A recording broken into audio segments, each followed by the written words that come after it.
friends. I'll wait for a few people to get in line. I'm only because my media is limited, I haven't made an announcement at all that I'm going live for this video. I thought instead of filming it, I would just go live because I think it'll probably be easier. And I'm a little disheveled. I just kind of woke up from a dozing off, putting baby to sleep sort of nap. So it was like a nap, but it was not a nap, and I could really go to sleep right now. But anyways, so my makeup is a little like my mascara. You know, like how your mascara will shed when you close your eyes for too long. Whatever. Anyways. So today's a fun day. It's Wednesday. It's a good day because it's Wednesday. And I just wanted to talk about how I have left social media for the most part. I do still have my Instagram, and that is really limited. Like I limit the permissions on it to when I'm using the app, and otherwise I keep like the camera and the microphone and all of that off for my Instagram. I got rid of my Twitter last week, which was like, whew, because I love Twitter. And I got rid of Facebook way back in September. And I've just really been cutting down. And I did join a couple of Catholic only sites that have popped up, and I have a Gab also. In fact, it's funny. My Gab story is pretty funny. So a couple of years ago, I created a Gab when I was still a Democrat, but I was red pilling, and I still hadn't been back into the church yet. So I was like, I'm a witch, and I'm this, and it's so funny. Molly Casey found it the other day when she was looking for me on Gab. And then there was the one that I made after my red pill, and I can't figure out my login for it. So I made a third Gab. So if you're on Gab and you find me there, it's Mrs. Hagee is the one you're looking for. So let's see. So left Facebook, left Twitter, really limited my Instagram use for a couple of months. And now I just limit it to, I try to not post very often on there. I did post a bunch of stories today that I'll probably talk about a little bit at the end of this video. And it's been really good. And I noticed when I got rid of my Facebook, my anxiety, because I get a lot of anxiety about things because I worry about lots of things, and I just want to make sure that I have bases covered, and I'm painfully aware that I don't know everything, and I want to. So it can be really anxiety inducing to have media like that coming at you constantly. And so getting rid of my Facebook really helped with that. And so I was like, well, what if I take an Instagram break? So I took an Instagram break, and my anxiety about other things started to dissipate, because Instagram, while, it's social media, but it's like, it's competitive social media in a way that Twitter and Facebook are not. Do you know what I mean? Because it's like all these pictures of like they're Pinterest perfect pictures of the way life is for other people. And then in the Catholic world, there's like the Catholic influencers with their $40 candles that smell like church. And I'm not knocking, enterprise and engaging in capitalism in that manner and being an entrepreneur. But what I am kind of dogging on is like the influencer thing. And we were talking about that in a private chat earlier on Signal about just the trend setting that happens in Catholic social media. So I really noticed that my stress level went down not paying attention to any of Instagram. And I was less concerned about, okay, well, I'm going to make a story. Is everything around me perfectly clean? You know what I mean? So I was less worried about that. And then Twitter's interesting. I really enjoy Twitter because it has such a wide variety of news sources. And so that's how I'm able to really like make a lot of decisions, because I'm getting news sources from basically all across the map. And so I can read things, parse out what's the the stuff that makes sense and parse out what's the garbage and come to my own conclusions. So I really like Twitter for that. But I also get that in my general news feed that I have on my phone. So I made that decision, and it was a tough one because I've made a lot of really nice friendships on Twitter with the whole Catholic Twitter crowd. So it's been a little tricky to navigate away from that, but I found that the people who want to follow my work and who I still want to maintain contact with, we have found other means of doing that rather than engaging in this place that really wants to see voices of any kind of conservative silenced. It's just really interesting. So got rid of those. I went over to Gab.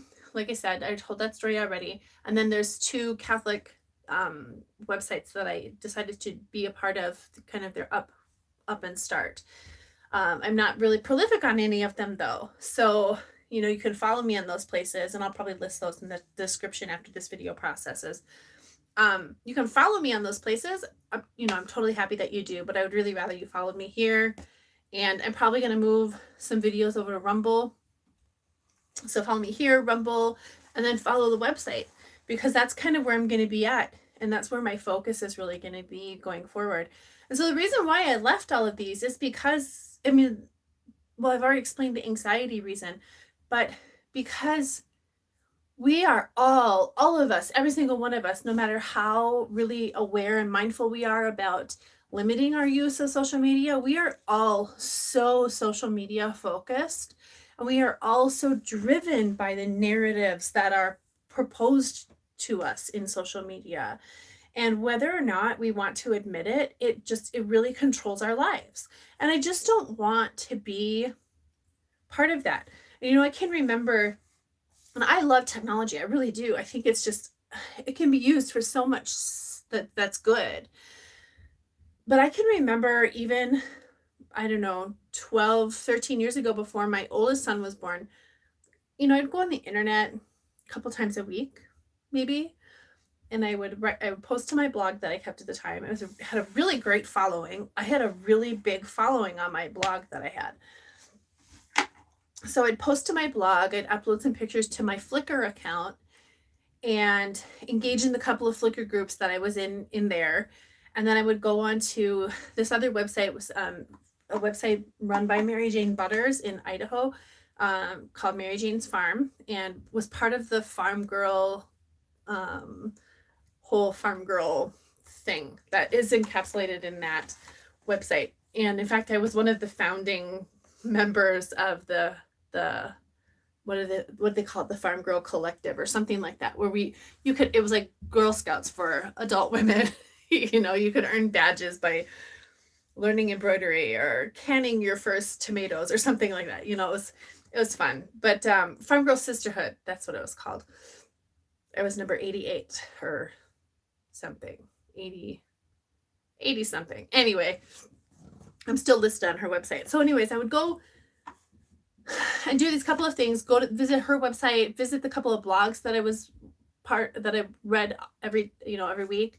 And then I would get off of the internet and go about my life and do my things and, manage my children and do the things that mattered. And that was that. And social media really took over, and very quickly. And it was very orchestrated to be that way too. There's a channel that I'll link in the description called Really Graceful. And she has a really good set of videos about exactly this and how these big tech companies and, these seemingly dorky, the Revenge of the Nerds type of stories kind of happened, and how the government is involved in it and all this. It's pretty interesting. So I'll link her. But I remember distinctly reading a quote by Mark Zuckerberg a few years ago. I don't know, probably 10 years ago by now. Something to the effect of, we decided how we wanted the world to be and we made it happen. And it was exactly right. They did exactly that, So we're dependent on our phones for how we go to places with, social media, the internet technology for how we go places using GPS. We're dependent on social media for keeping in contact with people. And how many of these people that you're friends with on Facebook or Twitter or wherever, how many of them do you actually have a cultivated relationship with that it matters that you keep in touch with them? You know, and look at the destruction that it's wrought politically among families. There are so many families, especially right now, that are just completely ripped to shreds because of different political positions.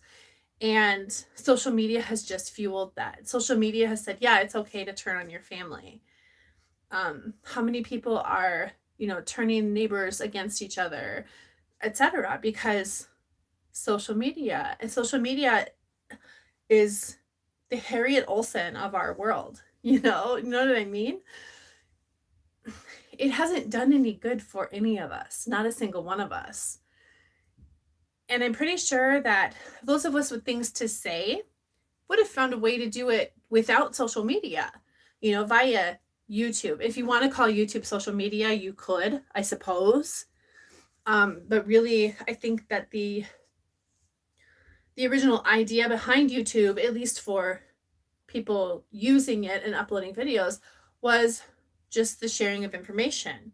You know, we're chronicling, it's a video encyclopedia, basically.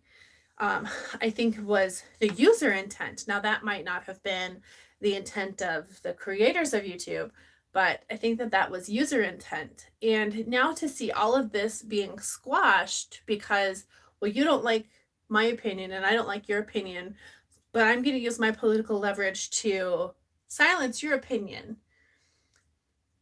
I just can't get behind that. So I don't want to be part of them. And that's why I am moving some of my videos to Rumble too, because I know that YouTube is slowly getting rid of people who will speak against the narrative, who will speak against the narrative on anything.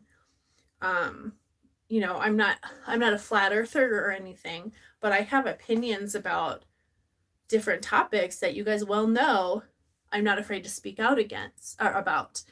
And to know that we could be silenced by these media companies that, you know, we put our whole blogs into, we put our whole video documentary life, whatever you want, vlogging into, etc., could just silence you like that and get rid of all of the content that you've ever produced just in a second, is really discouraging, especially when these companies don't want to be held to account with regard to things like child porn or trafficking or anything like that. They don't want to have that accountability, but they want you to be accountable because maybe you supported President Trump, or maybe you spoke out against riots, you know, at the beginning of the summer, or the thing that happened on January 6th. I wouldn't call it a riot or an insurrection because it was neither of those, but it was stupid regardless. Of opinions. Remember, I have opinions. And I have opinions that don't fit in either box. So, you know, that gets to be into some confusing territory. People want to pigeonhole, oh, well, you're not a leftist, so that means you're a Trump supporter. Well, no, that's not what that means. So what are you doing exactly? People do it all over social media. And it can be really discouraging because it's like, okay, you're not listening to what I'm actually saying. You are just hearing that I don't support your opinion, that I don't agree with your opinion. And so automatically you assume I hate you and that I should be silenced. I just can't get down with that. So I'm going to take my voice and go other places with it. And that's basically it. That's why I have left most of social media. And I don't plan on going back to any of it. Eventually, when I get some photo books made of some of the pictures that I want to keep off of my Instagram, I will exit Instagram as well. But yeah, there's such a problem with it. And then the way, it's not just for adults now, it's this new generation that all they've known is social media. You know, I didn't grow up with social media. It came to being in my mid to late 20s. And there are children now who all they've known is that there's social media. And there was somebody on Twitter who, he always commented on my Twitter to argue with me, but it wasn't like the arguing that is beneficial for either person. It's the kind that's just, well, I think you're wrong and I'm just going to tell you you're wrong and I'm going to be nasty and rude about it. That kind of arguing. So he would always comment on my stuff in that way. And he was like, oh, well, there's a lot of Christians who are vacating social media and I think they're going to regret it. And I was like, the only thing, and I've heard this echoed so many times too, the only thing I regret about my internet use is social media. Because I had, like I said earlier, I had a blog previously and I had a following. I had a pretty generous following, in fact. I would say my following for my blog way back in the day was way more committed and a lot more people than any social media following I've ever had. And I mean, I'm not like a massive influencer, you know, I don't have more than 10,000 followers or anything like that in any place, but I have a decent following. And because of some of my political opinions, when I was red pilling and I was still Democrat, but I was against certain things and whatnot, because of that, I have built a notorious name for myself, I guess, in some circles, depending on who you're asking.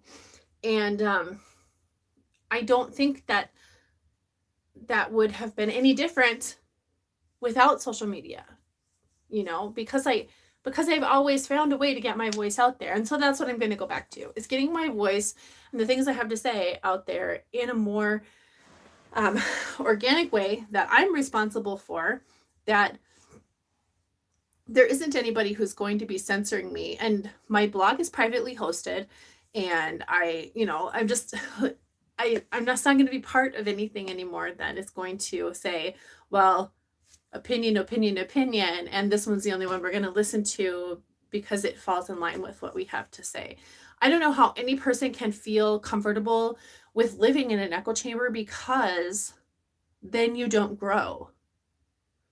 And if you have to silence other people's opinions, that means your position is not very strong. You don't have a good argument if you have to silence other arguments.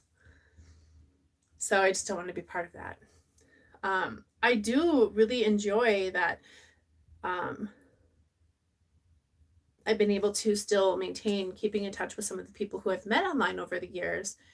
And it heartens me to hear, oh, well, I've missed seeing you on Facebook, or I've missed seeing you on Twitter. And there have been a few people who've tried to kind of call me back into coming back on.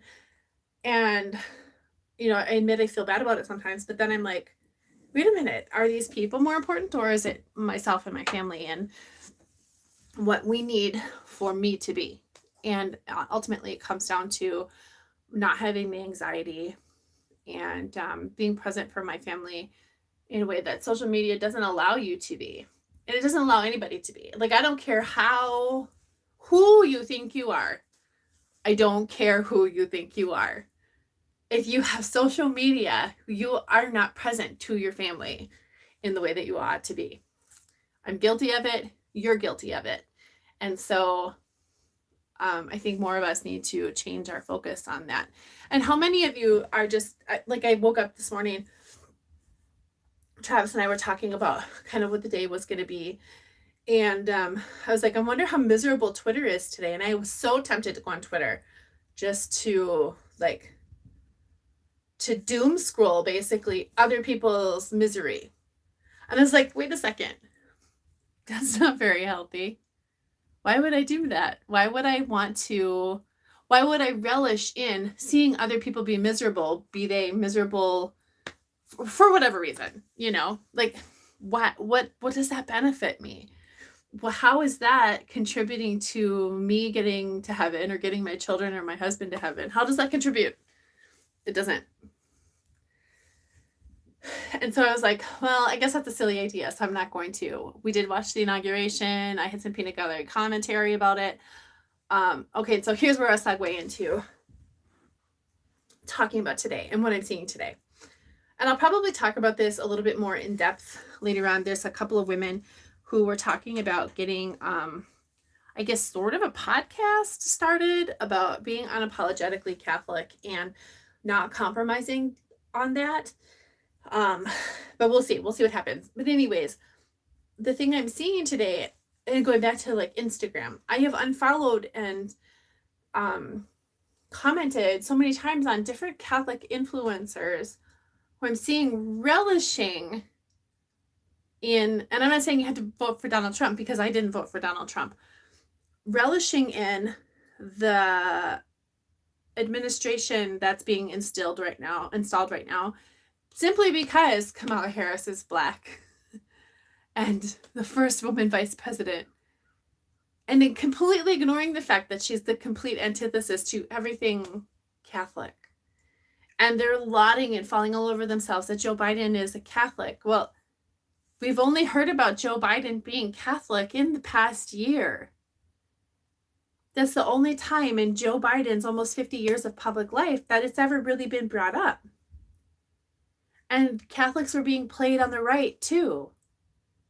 So both sides were like, let's just say as much as we can that sounds Christian enough so that we can get these people on our side and then fool them. And if you watch the inauguration today, you heard it too. They're like, the priest that was there, he never crossed himself. He didn't invoke the name of Jesus at the end of his prayer. He said something very ambiguous about your most holy name or something like that. And I literally said out loud, I was like, okay, what's the name? Whose name? Say his name. His name is Jesus. But that didn't happen. And then we heard Garth Brooks sing Amazing Grace. And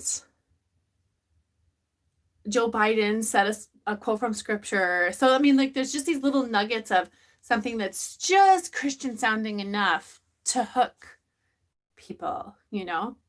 Or, oh, Kamala Harris is Black, see? And then they have this girl who speaks her poem, who in her poem, she said that she was a skinny Black girl descendant of slaves. And I was like, that's funny. Skinny Black girl descendant of slaves is now orating for a Jamaican and Indian woman whose family owned slaves. Isn't that funny? So, I mean, there's so much that people are blinded to that all they want to see is color and sex, and that's it. And they don't care about anything else. And there's so many Catholics now who are compromising their faith for these identity politics.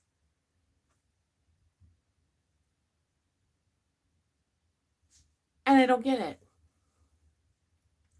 What's it going to, just like with having social media and stripping you away from your family, what's it going to merit you to fall all over yourself for all of these identity politics and applaud pro-abortion president and vice president because one says he's Catholic and the other one's a Black woman? But you're obviously willing to compromise your principles. If you're like, oh, history is being made, so what? Melody Lyons, who wrote The Sunshine Principle, she was on Instagram today, and she said something to the effect of, it would be better if no woman has ever been elected to any position. Correct. It would be better if no woman was ever elected to any position if it meant, abortion. Like, who cares that Kamala Harris is a woman and she's a person of color? She's pro-killing babies. How many people did she put into prison, as a lawyer?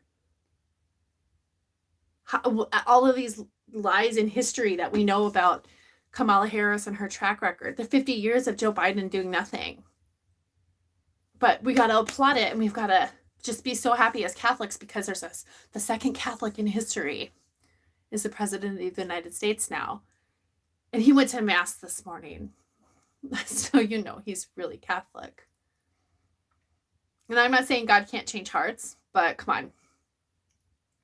Recognize when you're being played. And even if you don't agree and you didn't vote for them, but you're still falling all over yourself to watch history. Oh, I've got shivers down my spine, and little girls will want to be just like Kamala Harris. Little girls will want to be just like Kamala Harris if you brainwash them into feminist thinking and brainwash them in identity politics. they'll want to be just like her. But really, your kids are doing what my kids did today. They played Pokemon. Like we had it on, and every now and again something would happen, their interest would be piqued. But they played Pokemon during the inauguration because it didn't matter to them. Because we haven't made politics God in our household. And far too many Catholics have made politics God this year. And that's really what the most distressing part is, I think. Whichever side that you're on, you've made politics God. And, you know, you've heard me or seen me talk about on social media in the past about, you know, I didn't support Donald Trump. I did not vote for him. I didn't vote for Joe Biden either, because they're two sides of the same coin. And I couldn't in good conscience vote for him. But to see people just like deify him is so distressing to me. And I watched, and it's on both sides too. Because, I mean, the left deifies Donald Trump, just like Christians on the right have done, just like neoconservatives have done. They've propped him up as this idol. And look how much worship the left has given him. So much worship that they're working to impeach him after he's already out of office. So much worship that that's all they're going to be talking about for the next 4 years is Donald Trump. This entire Biden presidency is going to be about Donald Trump. So when people have said he's not going anywhere, they're right. He is occupying space in the White House rent-free.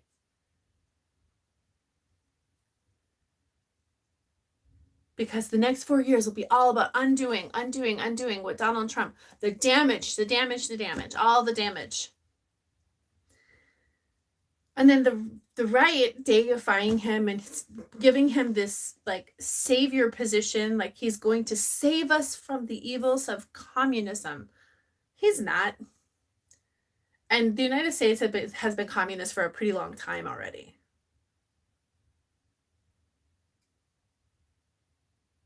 He wasn't the fascist like people said he was. Like, even I was afraid he was going to be when the last election came around. I was on that camp. I was like, oh my gosh, this guy cannot be president because he's going to be a fascist. And shortly after the election, I was like, wait a second. This isn't going how we were told it was going to go. And that's when my red pilling started. Basically, the end of November of 2016 is when my red pilling started. Because what the media was saying and what I was seeing and hearing were two different things.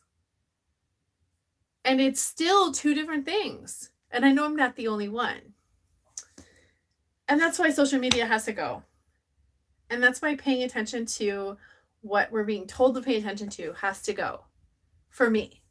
That's what's the best decision for me.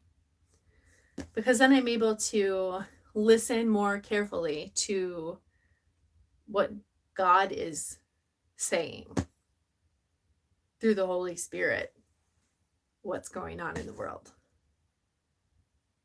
And to plan and to pray and to hope and don't worry. So that's my bit about social media and why I left it, why I have no intention of returning to it, and how I feel about today. Like I'm pretty ambivalent. It's Wednesday.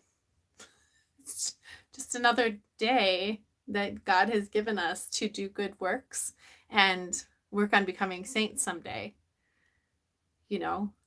And if we obsess about the happenings of today, then we're making politics our God. And I just don't want any part of that. And I don't know. That's all I've got. I did post a thing in the community tab about the videos I'm working on for this week. So we'll see what I get out there. That's the plan. I can't promise execution, but because it's all dependent on my family. So I'm gonna always first attend to them. If you have any ideas for things you'd like to see me do videos about in the future, please let me know. I've had a lot of really good feedback on the comment sections of my videos from last week, and just private messages and such, that people are really interested in. So I'm going to be happy to oblige some of those.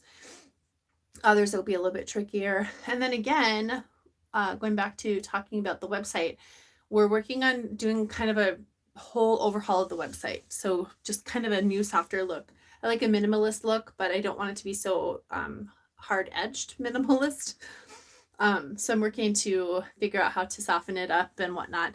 And then we're working on some giveaways, and we're working on some partnerships with different Catholic companies, and working to really just bring helpful, edifying material for wives and mothers to grow the kingdom in their own homes. So that's it. That's what we're at. And I will talk to you guys soon in the comments, and I will link to those things I said I would link to. I'm going to work on links and such tomorrow. I've got a couple of videos I need to do. So let's see. I've got a couple comments here. Catholica Domina, I'm sad about you leaving Twitter. Violet Persuasion says, just jumping in late. Miss you on MeWe. So I'll have to rewatch this to see what's up. Oh yeah, I did have a MeWe at one point that I think I logged into like once or twice. I have no idea how to get into it. So that's funny. I don't think I'm going to be on MeWe at all, but I do have Gab up, and I'll check in on that. And then there was the Catholic sort of Facebook site, Sp3rn, that I'm on too. So check me out in those places. I'll link everywhere I'm going to be in the description box after this processes and uploads properly. Okay, I'm going to go and see what I'm putting in my Instant Pot tonight and throw some bread in the oven. So I'll talk to you guys later. Bye-bye.